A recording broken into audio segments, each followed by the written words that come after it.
আজকাল আপনারা খবরে তেলাবিব শহরের নাম নিশ্চয়ই শুনেছেন।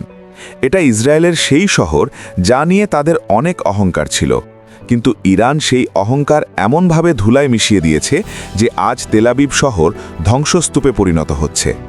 ইরান প্রতিদিন এখানে মিসাইল হামলা চালাচ্ছে এবং অনেক ইহুদিকেই খতম করেছে। এই শহরটা দুবাইয়ের মতো অনেক আধুনিক আর সুন্দর ছিল। যে কেউ এটা দেখলে সেখানে যাওয়ার স্বপ্ন দেখে। এটা সেই শহর যাকে কখনো ঘুমায় না বলা হয়। পাপের আড্ডাখানা ও বিলাসী জীবন। এখানে এমন কোনো দিন বা রাত নেই যখন পার্টি হয় না। সত্যি বলতে এটাকে দুনিয়ার সবচেয়ে বড় গুনাহের আড্ডাখানাও বলা যায়, কারণ এখানে মানুষ বিয়ে না করেই শুধু শারীরিক সম্পর্ক বা লালসা মেটাতেই ব্যস্ত থাকে। জানলে অবাক হয়ে যাবেন, এখানকার সুন্দরী মেয়েদেরকে বিয়ের আগেই হোটেলে নিয়ে যাওয়া হয়। সবচেয়ে অবাক করার বিষয় হলো, এখানকার রীতি অনুযায়ী বাপ তার নিজের মেয়েকে বিয়ে করতে পারে। জি হ্যাঁ বন্ধুরা, ইউরোপ আর ইংল্যান্ড থেকে সুন্দরী মেয়েরা এখানে শুধু টাকা কামানোর জন্য আসে। এই ভিডিওতে আমরা দেখব এখানকার মানুষের জীবন কেমন, মিসাইল দেখলে তারা কোথায় লুকায়, আর শহরটার আসল রূপই বাকি। চলুন দর্শক, বিস্তারিত জেনে আসি। শহরের ইতিহাস ও বর্তমান অবস্থা। তেলাবিব বিশ্বের অন্যতম দ্রুতগতির শহর। প্রাচীনকালে একে জাফা বলা হতো, আর আরবরা বলতো ইয়াফা। 1910 সালে ইহুদিরা আসার পর এর নাম দেয় তেলাবিব। শহরটা প্রায় 5000 বছরের পুরনো হলেও এখানে ঐতিহাসিক জায়গা কম, কারণ ইহুদিরা এসে এটাকে নতুন করে সাজিয়েছে। এখানে আপনি বড় বড় শপিং মল, উঁচু উঁচু বিল্ডিং আর দারুণ লাইফস্টাইল দেখতে পাবেন। এখানে কেউ গরিব নেই, সবাই কোটিপতি। মূল শহরে 5 লাখ মানুষ থাকলেও আশেপাশের এলাকা মিলে প্রায় 40 লাখ মানুষ থাকে। শহরটা এতটাই দামি যে কোনো সাধারণ মানুষ সেখানে থাকতে পারবে না। খাওয়া দাওয়া থেকে থাকা সবই আকাশচুম্বী দামি। যাদের ব্যাংক ব্যালেন্স অনেক বেশি তারাই শুধু টিকে থাকতে পারে। পর্যটনও বেহায়াপনা। এত দামি হওয়া সত্ত্বেও প্রতি বছর প্রায় 30 লাখ পর্যটক এখানে আসে, বিশেষ করে আমেরিকা ও ইউরোপ থেকে। এটা মূলত আমোদ ফুর্তির জায়গা। দুনিয়ার বড় বড় ধনীরা এখানে আসে ফুর্তি করতে।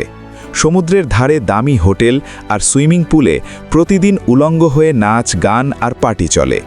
এখানকার নিয়ম এতটাই ঢিলেঢালা যে কেউ যদি রাস্তায় কাপড় ছাড়াও ঘোরে, সরকার তাকে কিছুই বলবে না। মানুষের কাছে এটা দুবাইয়ের পরের পছন্দ। 14 কিলোমিটার লম্বা সমুদ্র সৈকত থাকায় এখানে সারা বছর নারী পুরুষের ভিড় লেগেই থাকে। আদব সব অভ্যাস।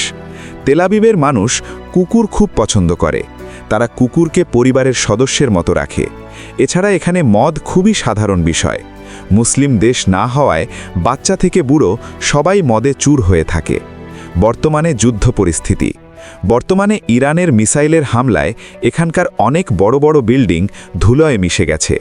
ইসরায়েলি মিডিয়া সব খবর প্রচার করতে দেয় না বলে সঠিক নিহতের সংখ্যা জানা যায় না, কিন্তু ইরানের হামলায় তারা বেশ কোণঠাসা হয়ে আছে।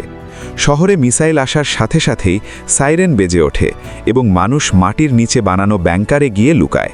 যদিও ইরানের আধুনিক মিসাইলগুলো এখন সে বাংকারগুলোকেও ধ্বংস করে দিচ্ছে। মানুষের পরিচয় ও সমাজ। তেলাবিবে 95% মানুষই ইহুদি। এখানকার ধার্মিক ইহুদিরা সাদা কালো পোশাক পরে আর মাথায় টুপি দিয়ে কানের পাশে লম্বা চুল রাখে। এদের আর্থ জিউস বলা হয়। অন্যদিকে আধুনিক মেয়েরা খুবই খোলামেলা পোশাক পরে। রাস্তায় সারাক্ষণ তরুণ তরুণীদের কাঁধে বন্দুক নিয়ে ঘুরতে দেখা যায়, যারা আসলে ইসরায়েলি আর্মি। এখানকার সমাজ ব্যবস্থা এমন যে মানুষ বিয়ে খুব কম করে। বেশিরভাগই বয়ফ্রেন্ড গার্লফ্রেন্ড হিসাবে থাকে। বছরে হাজার হাজার এমন বাচ্চা জন্মায় যারা তাদের বাবার পরিচয় জানেই না। তাদের বিয়ে মানেই হলো প্রচুর নাচ আর মদের আসর। ব্যবসা ও অর্থনীতি। ইহুদিরা দুনিয়ার সব বড় বড় ব্যবসার অংশীদার, তাই তাদের টাকার অভাব নেই। পাকিস্তান থেকে কেউ সরাসরি ইসরায়েলে যেতে পারে না এবং তাদের কোনো দূতাবাসও পাকিস্তানে নেই, বাংলাদেশেও নেই।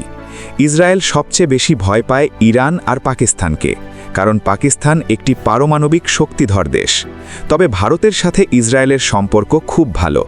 মোদি সরকার ইসরায়েলকে অনেক গুরুত্ব দেয় এবং ইসরায়েলও ভারতকে প্রচুর ফান্ডিং দেয়।